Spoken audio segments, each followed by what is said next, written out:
Hi friends, ఈరోజైతే మనం egg fry ఏ విధంగా చేసుకోవాలో చూపిస్తాను. చాలా ఈజీ ప్రాసెస్లో చాలా బాగుంటుంది. డెఫినెట్గా ట్రై చేయండి. ఓకేనా, లెట్ స్టార్ట్. ఫస్ట్ అయితే మనం ఒక ప్యాన్లోకి అయితే ఆయిల్ వేసేసుకోవాలి. చూసారు కదా, ఈ విధంగా అందులో అయితే జీలకర్ర వేసుకోవాలి. జీలకర్ర ఆవాలు రెండు వేసుకొని బాగా ఫ్రై చేసుకోవాలి.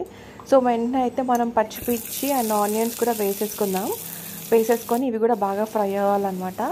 అంటే ఈ విధంగా అంటే గోల్డెన్ బ్రౌన్ వచ్చేంతవరకు ఇందులో కొంచెం ఉప్పు వేసుకుందాం. ఉప్పు వేసుకుంటే ఏంటంటే మనకి తొందరగా మగ్గుతాయి ఆనియన్స్ అండ్ పచ్చిమిర్చి. ఇప్పుడైతే మనకి ఫ్రై అయిపోయింది. ఇందులోకి అయితే మనం మసాలాలు వేసుకుందాం. అల్లం వెల్లుల్లి పేస్ట్, లవంగాలు, దాల్చిన చెక్క వేసుకొని బాగా కలిపేసుకొని నెక్స్ట్ అయితే పసుపు వేసుకోవాలి. పసుపు కూడా కర్రీకి తగినంత, అంటే కూరకి తగ్గట్టు మనం పసుపు అనేది వేసుకోవాలి. ఇంత క్వాంటిటీ అంత క్వాంటిటీ అని ఏం లేదు. సో మనం బాగా కలిపేసుకుందాం దీన్ని. చూసారు కదా, అంటే కొంచెం మంచిగా డ్రై అవ్వాలి. అంటే మంచిగా ఎక్కడికక్కడికి ఫ్రై అయినట్టు మంచిగా కనిపించేస్తుంది. నెక్స్ట్ అయితే మనమైతే కారం వేసేసుకుందాం. కారం తగినంత వేసుకోవాలి. మీరు స్పైసీ ఎంత కావాలంటే అంత వేసుకోండి. నేనైతే ఒక 2 స్పూన్స్ వేసాను, ఎందుకంటే నేను యూజ్ చేసేది 4 eggs కాబట్టి. సో 2 స్పూన్స్ సరిపోతాయి. సో మళ్ళీ ఒకసారి కలిపేసుకుందాం బాగా. నెక్స్ట్ అయితే మనం ఎగ్స్ పగలగొట్టేసుకున్నది వేసేసుకోవాలి. ఈ విధంగా చూసారు కదా, ఈ విధంగా వేసేసుకోవాలి. ఇవి మొత్తం 4 eggs అనమాట.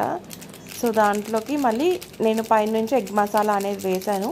ఇన్స్టెంట్ ఎగ్ మసాలా ఉంటుంది కదా ఇంట్లో చేసుకునేది, కొంచెం కారం, ధనియాల పొడి, జీలకర్ర ఇట్లాంటి వాటితోని, ఇంకా దాల్చిన చెక్క అండ్ లవంగాలు. సో ఇవన్నీ కలిపి పొడి కొట్టుకున్నాను అనమాట. సో ఆ మసాలాను అయితే వేసాను పైనుంచి, ఎందుకంటే మనకి ఎగ్ కర్రీ లోపలికి ఇది మసాలా బాగా ఇదవుతుంది. చూడండి, మనం ఫ్లిప్ చేసుకోవచ్చో లేదో చెక్ చేసుకుంటున్నాను. ఇంకా ఫ్రై అవ్వాలి కాబట్టి ఫ్లిప్ చేసుకుంటే ఇలా ఆమ్లెట్ లాగా అయింది. దీన్ని మళ్ళీ పీసెస్గా చేసుకుంటున్నాను. నాకు నిజంగానే ఎగ్ అంటే ఎగ్ లాగానే ఉండాలి అనేది అనుకుంటా. ఇట్లా చేయడం అసలు ఇష్టం ఉండదు. ఎల్లో అది చాలా ఇష్టం అన్నమాట నాకు ఎగ్ లోపల. సో అబ్బా చెయ్యాలా, ఇంత కట్ చేయాలా అని చెప్పేసి అనుకుంటాం. కానీ ఒక 4 మెంబర్స్కి కావాలి అంటే మేము ఆఫీస్లో ఒక 3 మెంబర్స్ కలిసి తింటాం అనమాట. సో మా 3 మెంబర్స్కి కావాలి అంటే ఇంత చిన్నగా చేసుకోవాలి కదా అని చెప్పేసి ఆలోచించేసి అయితే ఇలా చేశాను. అంటే కలుపుకోవడానికి ఈజీగా ఉంటుంది కదా. నేనైతే ఓన్లీ కర్రీ తీసుకెళ్తాను, మా ఫ్రెండ్స్ అయితే తీసుకొస్తారు. సో ఈ విధంగా చేసేసుకోవాలన్నమాట. సో ఇంకా మా సాఫ్ట్వేర్ జాబ్లో స్ట్రెస్కి ఈ కర్రీ అయితే చాలా బాగుంటుంది తింటే. So thank you so much for watching. And ఈ వీడియోని అయితే లైక్ చేయడం అయితే మర్చిపోద్దు. Bye friends, take care, have a nice.